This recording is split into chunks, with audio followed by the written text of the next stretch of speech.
Hey all, இந்த வீடியோவில் ஒரு சிம்பிளான மட்டன் பிரியாணி எப்படி செய்கிறதா பார்க்க போகிறீங்க. ஃபஸ்ட்டு ஒரு பிரியாணி பாத்திரத்தில் எண்ணெய் ஊற்றிட்டு அதுக்கப்புறமா பிரியாணிக்கு போட வேண்டிய ஸ்பைசஸ்லாம் போட்டுக்கோங்க. இந்த பிரியாணி எப்படின்னா வனஸ்பதியோ இல்லை கீயோ யூஸ் பண்ண போதில்லை, சிம்பிளாக ஹெல்த்தியாக ஒரு 5 பீப்புள்ஸ் ஃபேமிலிக்கு எப்படி செய்யறதுன்னு தான் காட்ட போகிறேன். 1 kg பிரியாணி வச்சு 1.5 kg மட்டன் பீசஸ் வச்சு பிரியாணி செய்ய போகிறோம்.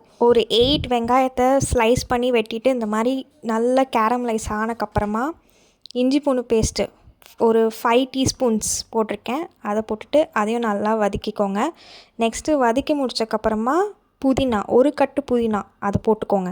1 kg இந்தியா கேட் சூப்பர் அந்த பிராண்டில் வந்து அரிசி வாங்கிட்டு ஒரு 1/2 அன் ஹவர் முன்னாடி ஊற வச்சுடுங்க. உங்களுக்கு வேறு ஏதாவது பிராண்ட் யூஸ் பண்ணாலும் பண்ணிக்கலாம். பட் இந்தியா கேட் சூப்பர் ரொம்பவே சூப்பராக இருக்கும், நீங்களும் ட்ரை பண்ணி பாருங்கள்.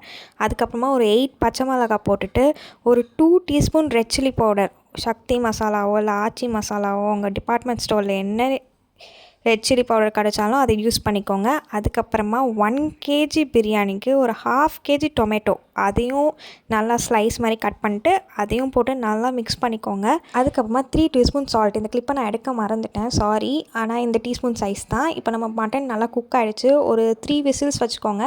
குக் ஆனதுக்கப்புறமா இந்த மட்டன் எல்லாத்தையும் ஆட் பண்ணிக்கலாம். மட்டன் வந்து ஃபுல்லாக அப்படி குக் பண்ணிடாதீங்க, பாதி குக்காக இருக்கணும். ஸோ 3 விசில்ஸ் வச்சா கரெக்டாக இருக்கும். அதை வச்சுட்டு தம் விட போல் பிரியாணிலாம் நம்ம குக் பண்ணி தம் விட்டால் சூப்பராக மட்டன் இதாகிடும். இந்த ப்ராத்தை வந்து தண்ணியாக எடுத்து வச்சுக்கோங்க. தண்ணி ஊற்ற போது நம்ம அது தேவைப்படும். 1 kg ரைஸ், 1.5 kg மட்டன் பிரியாணிக்கு நம்மளுக்கு வந்து 1/2 kg தயிர் தேவைப்படும். ஸோ அதை போட்டுட்டு நல்லா மிக்ஸ் பண்ணி வச்சுக்கோங்க. இப்போ நம்ம மட்டன் வேக வச்ச தண்ணி இருக்குது இல்லையா, அதுதான் நம்ம தண்ணியாக யூஸ் பண்ண போகிறோம். ஏன்னா அப்போ தான் அது ஃப்ளேவர் கொடுக்கும். 1 kg ரைஸ் வந்து இந்த கிளாஸில் எனக்கு 3 கிளாஸஸ் வந்துச்சு. அப்போ 3 கிளாஸஸ் அரிசிக்கு 4.5 கிளாஸஸ் வாட்டர் நான் யூஸ் பண்ணியிருக்கேன். ஸோ ஒரு கிளாஸ் அரிசிக்கு நீங்கள் 1.5 கிளாஸ் தண்ணி அப்படி கணக்கு வச்சுக்கோங்க, அப்போ தான் கரெக்டாக இருக்கும். தண்ணி நல்லா கொதித்து வந்தக்கப்புறமா நம்ம அரிசி ஆட் பண்ண போகிறோம். அரிசி ஆட் பண்ணக்கப்புறமா ஒரு 10 மினிட்ஸ் மீடியம் ஃப்ளேமில் குக் ஆகிற வரைக்கும் வச்சுக்கோங்க. மீன்வைல் நான் சிக்கன் 65 பண்ணிட்டு இருந்தேன். இதோட ரெசிபி வேணா கீழே கமெண்ட்டில் சொல்லுங்கள்.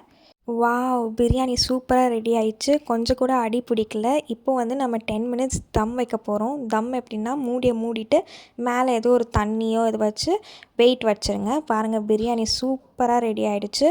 ஸோ இன்றைக்கி சண்டே ஸ்பெஷல் என்னென்னா மட்டன் பிரியாணி, சிக்கன் 65, ரைத்தா, அதுக்கப்புறம் முட்டை. உங்கள் வீட்டில் என்ன சமைச்சிங்கன்னு கீழே கமெண்ட்டில் சொல்லுங்கள்.